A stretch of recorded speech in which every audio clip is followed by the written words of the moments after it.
बिस्मिल्लाहिर्रहमानिर्रहीम। अस्सलाम वालेकुम व्यूअर्स, ज़राइन किचन में आपको शामिल करते हैं। आज हम आपके साथ लुकार्ड का फ़्रेश जूस बनाने की रेसिपी शेयर करेंगे। ये बहुत ही सिंपल और मज़े की रेसिपी है, आप इसको ज़रूर ट्राई कीजिएगा। जो हमारे चैनल पे नए हैं वो चैनल को सब्सक्राइब कर लें और बेल आइकन प्रेस कर लें। चैनल के ऊपर डिफरेंट फ्रूट के शरबत जूसेस की रेसिपी हमने शेयर की हुई हैं। प्ले लिस्ट का लिंक आपको ऊपर आई बटन में और नीचे डिस्क्रिप्शन में नज़र आ रहा होगा, वहाँ से उनका विज़िट भी करें और हमें कमेंट करके बताएँ। इसके लिए फ़्रेश आपने लुकार्ड लेने हैं, उनको धोकर उनका छिलका उतार के और उसका बीज निकाल दें। ये देखें इस तरीके से।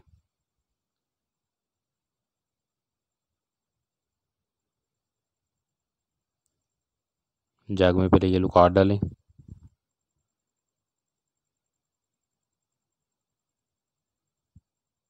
अब इसमें पानी डाल दें, चीनी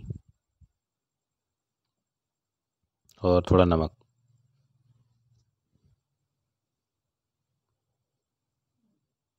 और इसके बाद इसे ग्राइंड कर लें।